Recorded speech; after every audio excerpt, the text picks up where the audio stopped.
আল্লাহ পাক বলছেন সূরা হাজাবের 33 নম্বর আয়াতে 22 পারায়, ইন্নামা ইউরিদুল্লাহু লিইয়ুযহিবা আনকুমুর রিজসা আহলাল বাইতি ওয়া ইউতাহহিরাকুম তাতহীরা। নিশ্চয়ই আল্লাহ চান, হে আহলে বায়ত, আল্লাহ পাক নিশ্চয়ই চান আপনাদের থেকে সমস্ত অপবিত্রতাকে দূর করে দিতে, আপনাদেরকে পরিপূর্ণভাবে পুত এবং পবিত্র আল্লাহ পাক করতে চান। এই জন্য নবীর পরিবার পুত পবিত্র পরিবার, নবীর আহলে বায়েত পুত পবিত্র আহলে বায়েত, আল্লাহ যাদেরকে নিজে পবিত্র করতে চান। রাসূল করিম সাল্লাল্লাহু আলাইহি ওয়াসাল্লামের আহলে বায়েত, বিশেষ করে রাসূল করিম সাল্লাল্লাহু আলাইহি ওয়াসাল্লাম তিনি সহ 5 জনকে উল্লেখ করেছেন আয়াতের তাফসীর, এবং অসংখ্য জায়গায় হাদিসটি এসেছে। রাসূল করিম সাল্লাল্লাহু আলাইহি ওয়াসাল্লাম একটি চাদরের ভিতরে, চাদর মুবারকে তিনি হযরত আলীকে নিলেন, হযরত ফাতেমাকে নিলেন, হযরত হাসানকে নিলেন, হযরত হুসাইন আলাইহিমুসসালামকে নিলেন, এবং তিনি সহ এই 5 জন ঢুকলেন। 5 জন ঢুকে আল্লাহর কাছে বললেন, আল্লাহুম্মা হাউলাই আহলে বাইতি, হে আল্লাহ এরা হচ্ছে আমার আহলে বায়েত, আমি সহ এই 4 জন এরা হলো আমার আহলে বায়েত।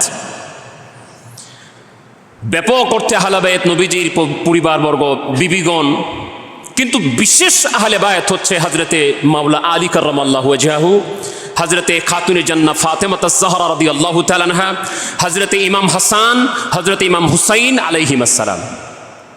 এরা হচ্ছেন নবীজির বিশেষ আহলে বায়েত। হযরতে আবু বকর সিদ্দিক রাদিয়াল্লাহু তাআলা আহলে বায়েতের মর্যাদা ইমাম বুখারী হাদিস বর্ণনা করছেন যে, দুনিয়ার মানুষ শোনো, তোমরা যদি মুহাম্মদ সাল্লাল্লাহু আলাইহি ওয়াসাল্লামকে রাজি করতে চাও, মুহাম্মদ সাল্লাল্লাহু আলাইহি ওয়াসাল্লামকে রাজি করার পদ্ধতি হচ্ছে তার আহলে বায়েতকে মহব্বত করা, তাদের সাথে সুন্দর আচরণ করা, তার আহলে বায়েতের সন্তুষ্টির মাধ্যমে, তার আহলে বায়েতের সাথে সুন্দর ব্যবহার করার মাধ্যমে তোমরা আমার নবীকে রাজি করতে পারবা। হযরতে রাসূল করিম সাল্লাল্লাহু আলাইহি সাল্লাম ইমাম হাসান এবং হুসাইন রাদিয়াল্লাহু তাআলা আমাকে নিয়ে মাঝে মাঝে কোলের মধ্যে নিয়ে তিনাদের মাথা মোবারক নাকের কাছে নিয়ে ঘ্রাণ শুঁকতেন আর বলতেন, এরা হচ্ছে আমার জান্নাতের 2টা ফুল আল্লাহ আমাকে দান করেছেন। রাসূল করিম সাল্লাল্লাহু আলাইহি ওয়াসাল্লাম বলছেন, আল হাসান ওয়াল হুসাইনু সাইয়্যিদা শাবাবি আহলিল জান্নাহ, হাসান এবং হুসাইন হচ্ছে জান্নাতের যুবকদের সরদার, এবং প্রকৃত ইসলাম হচ্ছে এদের মধ্যে। এই হাদিসটি আমি ইতিপূর্বে কয়েকদিন আপনাদেরকে বলেছি, আজকে স্মরণ করাচ্ছি। রাসূল করিম সাল্লাল্লাহু আলাইহি ওয়াসাল্লাম বলছেন, তারাকতু ফীকুম মা ইন আখাযতুম বিহি লান তাদিল্লু কিতাবাল্লাহি ওয়া ইতরাতি আহলি বাইতি। এটি তিরমিজির হাদিস, একেবারে সহিহ পর্যায়ের হাদিস। নবীজি বলছেন, আমি 2টি জিনিস শিখে যাচ্ছি, এই 2টিকে আঁকড়ে ধরলে তোমরা পথভ্রষ্ট হবে না। একটা হচ্ছে কোরআন কিতাবুল্লাহ, আর একটা হচ্ছে আমার আহলে বায়েত। এরা যেই পথে হেদায়েত ওই পথে, এরা যেই মতে সঠিক ইসলাম ওই মতে।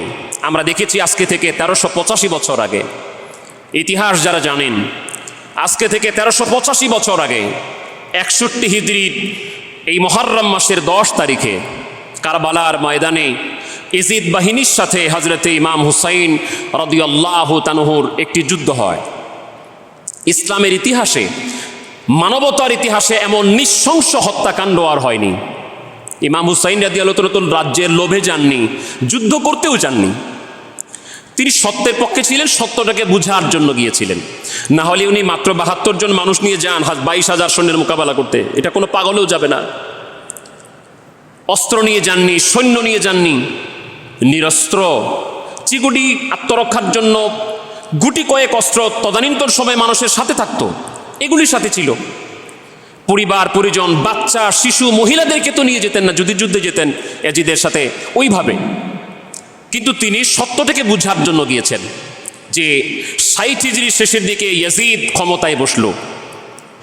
এরকম একটা পাপাচার, এরকম একটা বেঈমান, এরকম একটা লম্পট, এরকম একটা মদখোর, এরকম একটা নারী ভোক্তা, এরকম একটা মিথ্যাবাদী গোটা মুসলিম জাহানের খলিফা হবে, এটা মানুষগুলি মানতে পারে নাই।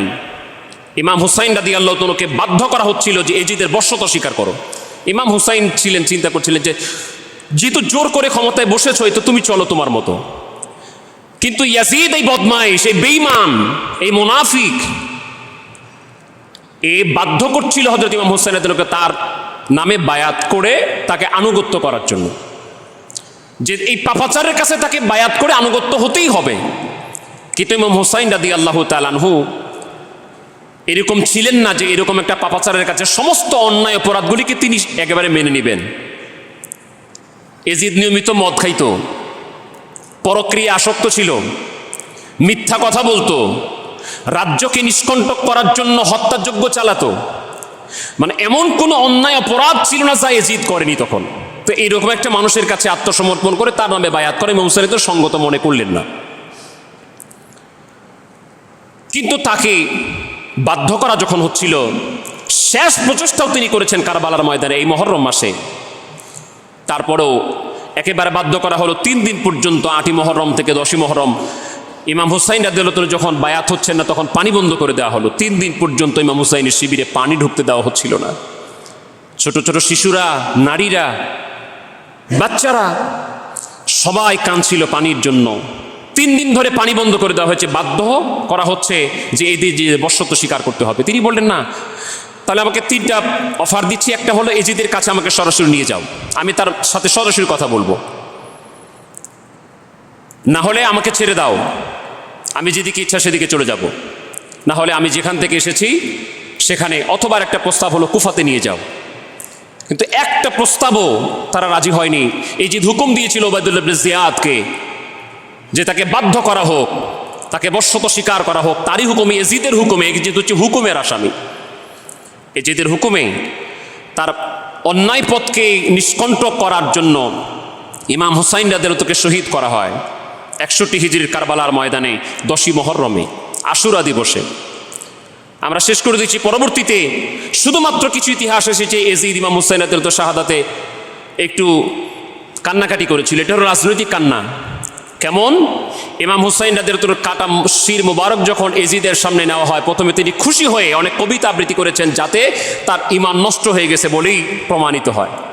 এবং সে বলেছে বদরের প্রান্তরে আল বিদায়া ওয়ান নিহায়ার মধ্যে হাফিজ ইবনে কাসির বলছেন, কবিতার সুরে এজিদ বলছিল যে আজকে যদি আমার পূর্বপুরুষেরা বেঁচে থাকতো তাহলে তারা দেখতে পেত যে ইমাম হুসাইনের পূর্বপুরুষ অর্থাৎ মুহাম্মদ সাল্লাল্লাহু আলাইহি ওয়াসাল্লাম আমাদের পূর্বপুরুষদের সাথে বদরের প্রান্তরে যে অন্যায় করেছে আমি তার আজকে প্রতিশোধ নিয়ে নিলাম।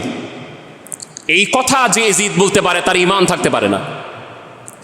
রাসূল করিম সাল্লাল্লাহু আলাইহি ওয়াসাল্লাম বদরের প্রান্তরে কাফিরদের সাথে জিহাদ করেছেন, যুদ্ধ করেছেন, সেই প্রতিশোধ যে এজিদ নেয় সেই এজিদ মুসলমান হতে পারে না। এবং সে কবিতার সুরে এটাও বলেছিল বনি হাশিমে কোনো ওহী আসেনি, কোনো নবী রাসূল আসেনি। এই দ্বারা সেই কথার দ্বারা রাসূল করিম সাল্লাল্লাহু আলাইহি ওয়াসাল্লামের খেলা নবুয়তকে, রিসালাতকে স্বীকার করেছে।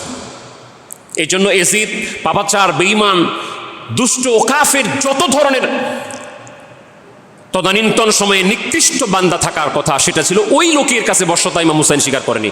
তো এজিদ বুঝতে পারলো, তখন এই কথাগুলি যখন বলল তখন কিছু সাহাবায়ে কেরাম এবং কিছু মুসলমানরা তার বিরুদ্ধে তখন বলল যে এজিদ ইমাম হুসাইনের ঠোঁট মুবারকে এজিদের রাজদরবারে রূপার পাত্রের উপরে ইমাম হুসাইন রাদিয়াল্লাহু তাআলার শির মুবারক রেখেছে এবং সেটাকে ছুরি দিয়ে আঘাত করছে। আবু বুরদা আসলামী রাদিয়াল্লাহু তাআলা বললেন, এজিদ কামবাখত, কার ঠোঁটে আঘাত করছিস? আমি আমার নিজ চোখে দেখেছি মুহাম্মদ সাল্লাল্লাহু আলাইহি ওয়াসাল্লাম, আমার নবীজি সাল্লাল্লাহু আলাইহি ওয়াসাল্লাম ওই ঠোঁটে অসংখ্যবার চুমা দিয়েছে, তুমি ওই ঠোঁটে ছুরিকাঘাত করছো। কার শির তোমার সামনে রেখেছো জানো? যাকে রাসূল করিম সাল্লাল্লাহু আলাইহি ওয়াসাল্লাম বলেছেন জান্নাতের যুবকদের সরদার হবে। কার নাতিকে হত্যা করেছো জানো? যার নানা শাফাত না করলে কেউ শাফাত করতে পারবে না। এজিদ তখন বুঝতে পারলো, না এখন আমাকে একটু অভিনয় করতে হবে, ভান ধরতে হবে। তখন রাজনৈতিক কারণে সে একটু কান্নাকাটি করলো। এটা হচ্ছে রাজনৈতিক ইস্যু।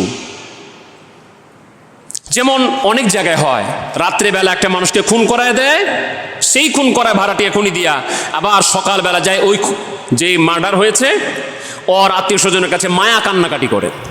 এই কাজটা করেছে এজিদ।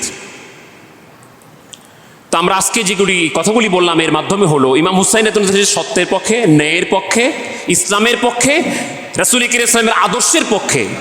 এজিদ অন্যায়, অপরাধ, দুর্নীতি যত ধরনের পাপ কাজ ছিল সে তার পক্ষে ছিল। এই জন্য আজকে আমরা যেটুকু শুনলাম এর মধ্যে ইমাম হুসাইনের আন্তরিক মহব্বত অন্তরে পয়দা করার মাধ্যমে অন্যায়, অপরাধ, দুর্নীতি, জুলম, মদপান, পরক্রিয়া, এইগুলি যদি আমাদের ভিতরে আসে তাহলে বুঝতে হবে এজিদের চরিত্র আমার ভিতরে আছে।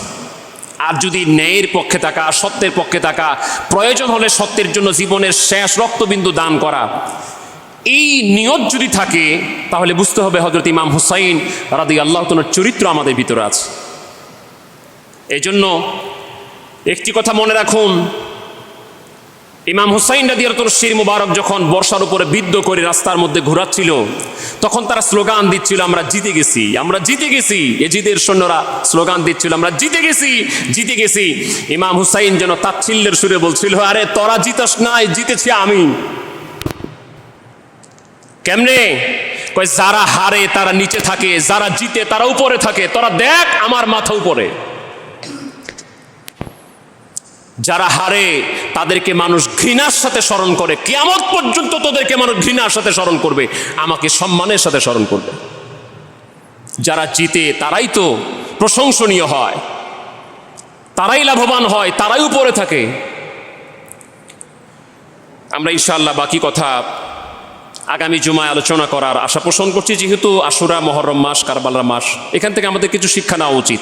আমরা দুটি আমলের কথা বলছি, এই দিনগুলোকে কেন্দ্র করে যারা পারবেন ন্যাকামলগুলি করবেন, বিশেষ করে রোজা রাখবেন।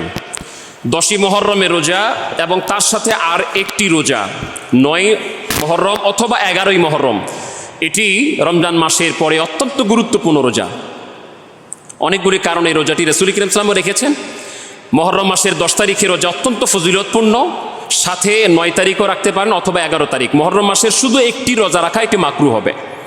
মুহররম মাসের আশুরা রোজা রাখলে 2টি রোজা রাখবেন, একটি তো অবশ্যই 10ই মুহররমে রাখবেন, যেটা এবছরের জন্য আগামী বুধবারের দিনটা পড়েছে। মঙ্গলবার দিবাগত রাত্রে সেহরি খেয়ে বুধবার দিনের রোজাটা 10ই মুহররমের রোজা। এর আগের দিন আপনি মঙ্গলবার রোজা রাখতে পারেন অথবা পরের দিন 11 তারিখ রোজা রাখতে পারেন, বৃহস্পতিবার। অত্যন্ত ফজিলতপূর্ণ রোজা। আল্লাহ পাক আমাদেরকে বুঝার, আমল করার তৌফিক দান করুন।